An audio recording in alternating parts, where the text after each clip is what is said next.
Hi everyone, I'm Mike from the Masters of the Code, and this is my first preview video on my new YouTube channel, in which I will going to show you what we will be covering in the next ones.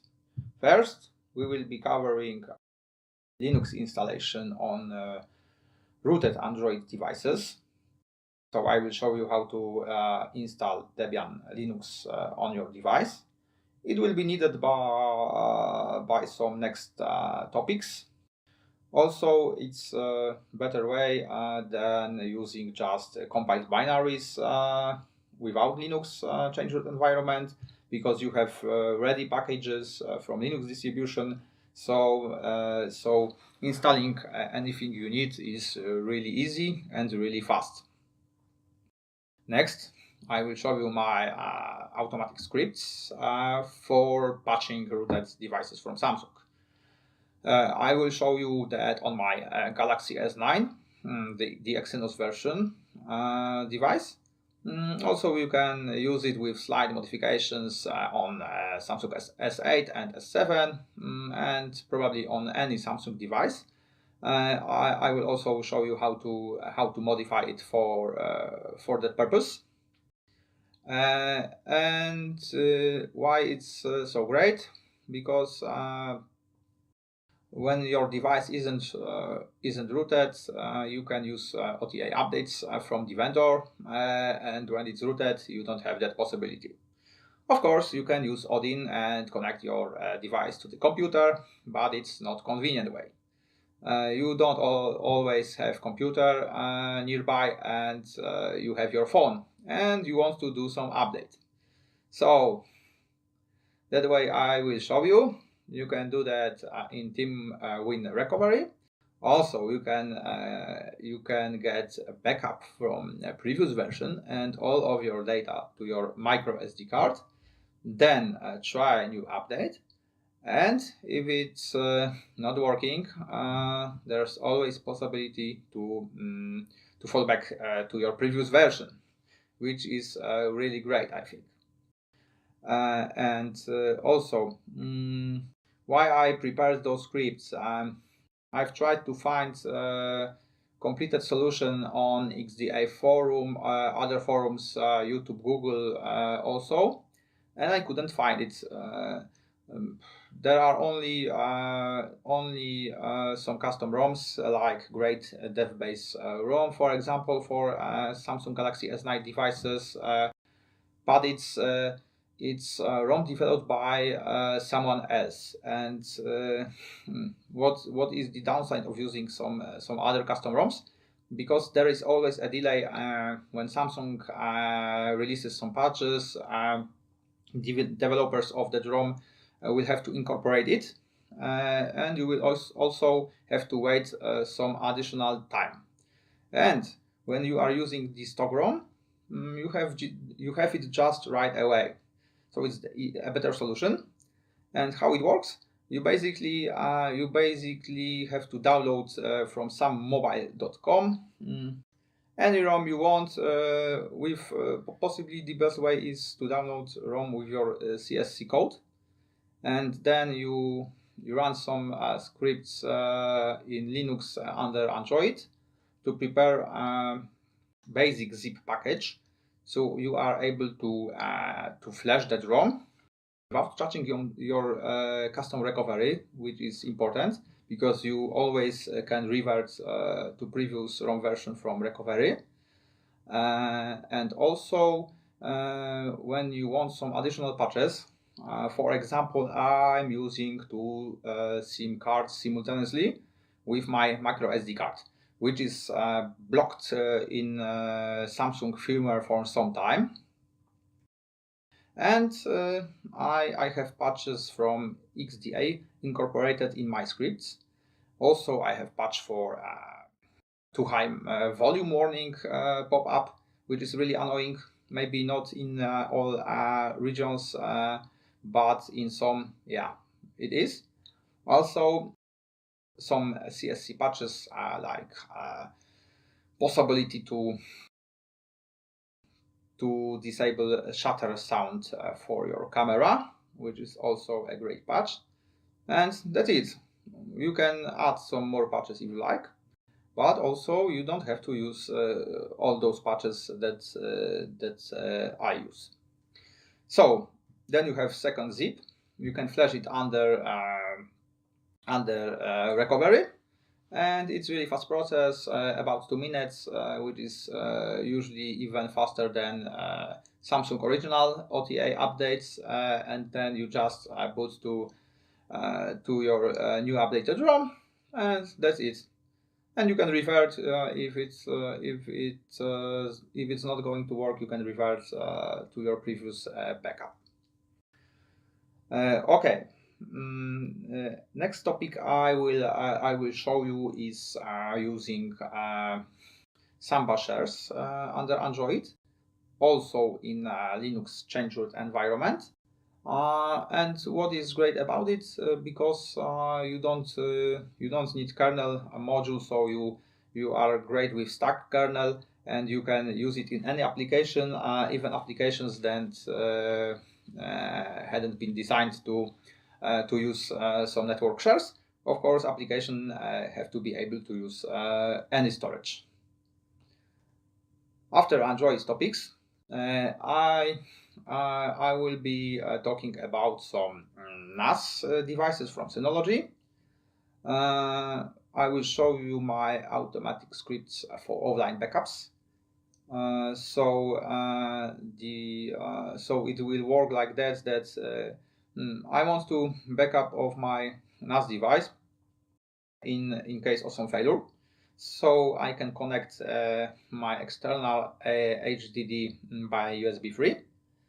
Then a script which runs in schedule, for example, in every 10 minutes, will check it.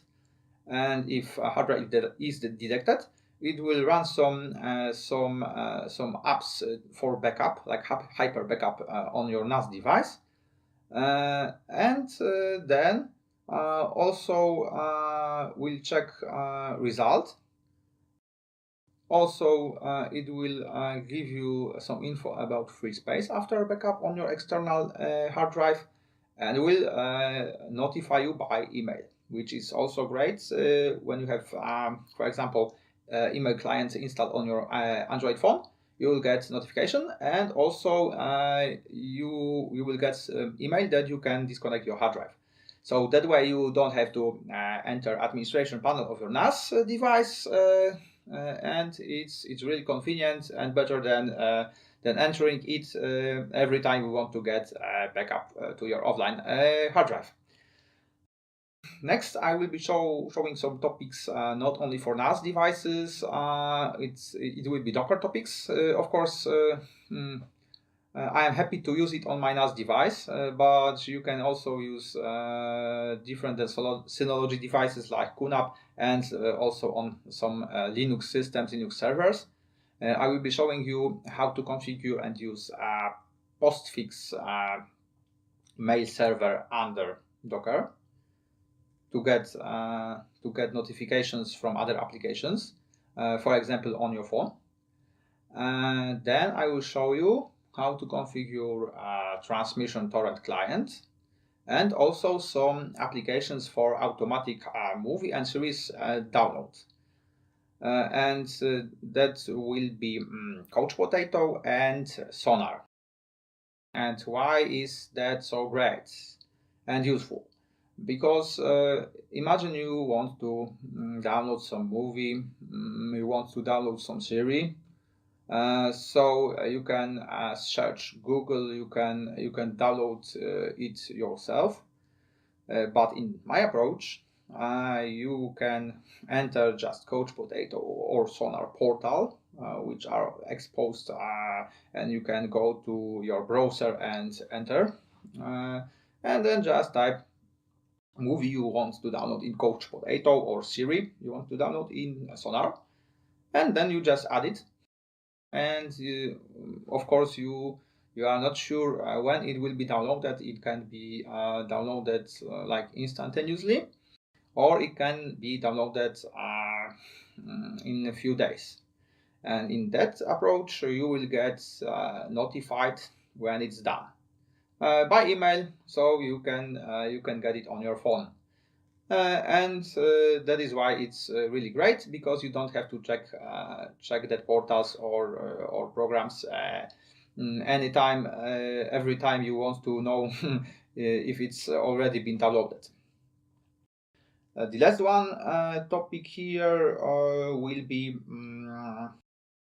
libvirt on KVM under Docker, which is really great topic. On Synology NAS device, you can combine it with cryptFS. On other NAS devices, also with LUKS encryption. So I will be talking about that also. And the last part of topics will be some programming stuff and other Linux topics, but it will be covered in future videos, I think. What I won't be covering on my channel, I won't cover some simple stuff like how to root your device, because I think there are plenty of tutorials elsewhere for that. Also, how to install Debian Linux distribution under virtual machine like VirtualBox or at your desktop. There are also plenty tutorials for that. So the obvious stuff won't be covered here. I want to cover some interesting topics and some advanced topics that you can't find elsewhere. So that is the main goal of that channel. Of course, if you will give me some comments and you will give some likes that you want to get some topic covered, I can also cover it in the next videos. So watch this video to the end, because right now I'm going to show you the preview on the real devices, how it works, and what we will be covering in the next videos. Also click subscribe button and the notifications button to get notified about my future videos.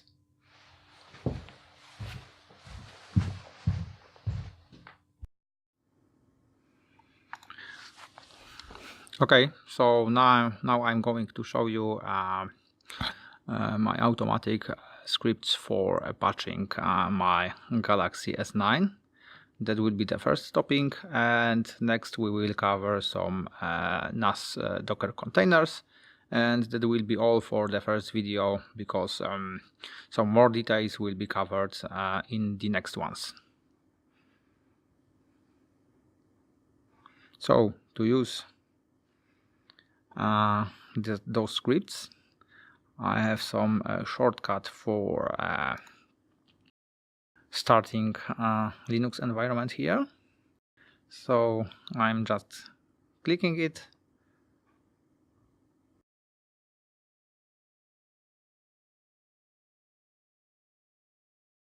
and I can then use my Termux application, switch to the root account, and then I have also script to easily enter that change root environment. So now I'm in that Linux in change root, as you can see, and I can go to my micro SD tools folder. Then I have some ROM and scripts directory, and inside I have prepare a ROM scripts. So as you can see here, this is the main script what I'm talking when I talk about for preparing my zip files from Samsung stack ROM. So if I want to run it, I have to type bash, because I don't have execution permissions at my micro SD because it's not formatted as ext4 file system. So I have to start it like that, and as an argument I have to put full path to my downloaded ROM. It's also at my SD card in Tools, ROM, and I have vendor ROM. I have two ROMs. One is previous Oreo version, and the next one is Android Pie. After Android Pie, I had to, of course, made some slight modifications to my scripts, but I've already done that. So the scripts are, of course, ready to work with Android Pie ROMs. Actually, it was working with the basic ROM image, but for patches I had to do some slight modifications. So after passing script name and hitting enter, it will take a while on my phone, but of course you can still use your phone as usually.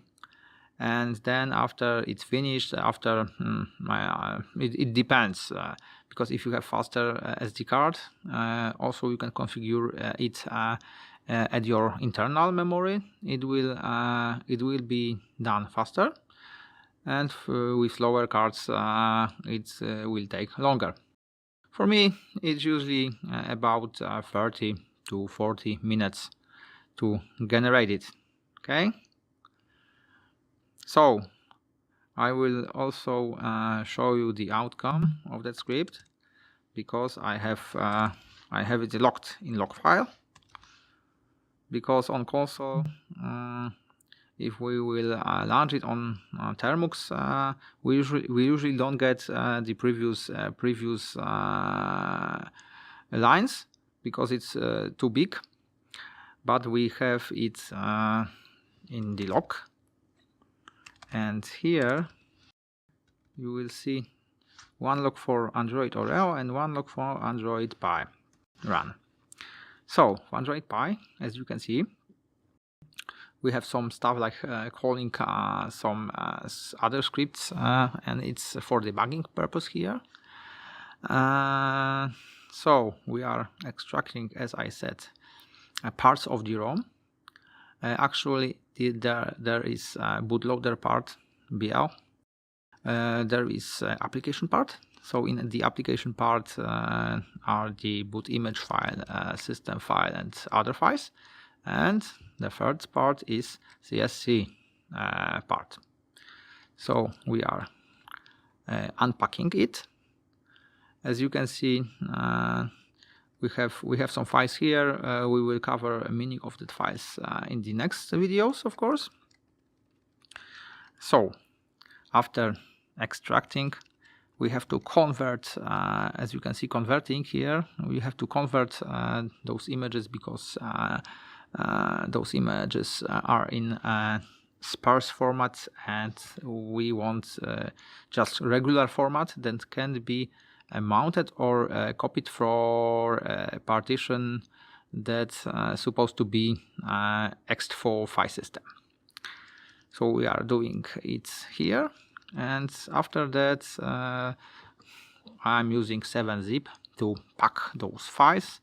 Also I have some templates with scripts that will run from TeamWin recovery here when the zip is loaded there. So here is the archive is created, and the next part after that is preparing patches. So here we can see that we have first patch here for SIM blocked. So that is the patch I've already mentioned that allows us to use dual SIM setup with micro SD simultaneously. Then we have also patch for removing safe volume warning. here, and that part is that part here, and also there is a part for patching CSC XML files, and there you have 7-zip, so everything is being compressed. So also it's the second file you can then apply in your Timun recovery. So it has some lines here. Also, you will see in my logs, you will see that all commands will print some return code. So if anything is wrong, you can also check that log briefly before applying it, because it should work out of the box, because return codes are checked in the script, but also you can check it yourself to be sure. Okay, so the files I've talked about are created in my micro SD card. Here, micro SD card, tools folder, ROM, zips, just zips, and here you can see that those files are taking smaller space than vendor ROM, and those files are full ROMs, of course. So you can apply it on any previously used ROM, and just the same way you can use it from Odin with stock Samsung files. And as you can see, you have two bigger files. Those are the ROM files and corresponding patches files. So it's the moment you can choose that you can apply only base ROM without patches, or also those additional patches I've mentioned before. Now we will see how it's done from Timun recovery. So I will use other phone to record it, the screen of my phone, and that way we will see whole process how it's done. And after it, I just can reboot my device and use the new version. So as an example, I can use the same version, because so far there wasn't a new version from Samsung, but I can always flash the current version once again, and it will work the same as I would flash some update.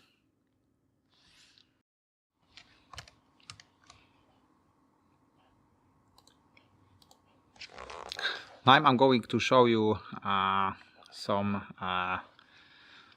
Docker examples which of containers which I'm using on my NAS device. So for that, I will log in through SSH to my NAS device. Also, you can see that I'm using some alias for SSH, SSHN, which will add some additional options to SSH, that the keys of the server are not saved in .ssh node key files.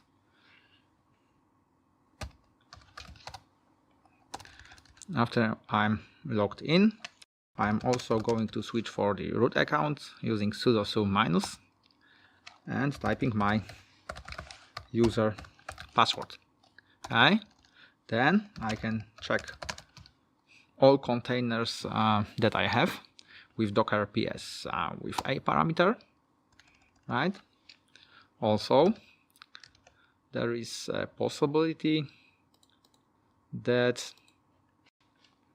I can log into my NAS device administration portal,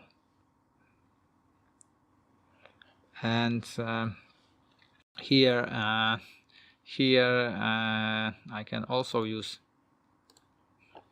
Docker application, but graphically, and I can see my containers, images, and other stuff. So basically I can do it from here or from the console, as you like. Today I will show you the most interesting containers, like transmission torrent client, couch potato for movie downloads, Sonar, also known as NZB drone for series download, and also I'm using some Apache with PHP container for creating my simple index site. So when I go to 8080 port and also 8443 for SSL HTTPS, I have some simple site with links to my other portals and tools, and it's good because I don't need to remember it and type it every time in the browser. Also, the HTTPS Apache proxy is exposed outside my LAN network, but using basic out, so I can use it without VPN outside. Right now, by the way, I'm connected through my OpenVPN because I'm showing you that, and I'm connected remotely. I'm also going to cover OpenVPN topic in the next videos. Okay, so let's see, for example, torrent transmission client. So here we have a list with downloads in progress. I've added some example download in progress for this movie, and also when we will add some additional downloads, some of movies that we want to download or series, it will be automatically added here by those other two portals. Also, we can delete it from here manually, but also we can delete it after those portals, and then it will be deleted automatically from torrent client also. So for example, we have a couch potato for movies, and we can search for some movie. When it's matched, we can choose which one we want to download, and after clicking we have option with quality. So it's minimal quality we will be downloading, so other it's best one, so best available, or for example 1080p, so it's that quality, or movie just won't be downloaded if it's not matched. And after clicking add button, it would be added to movies wanted page.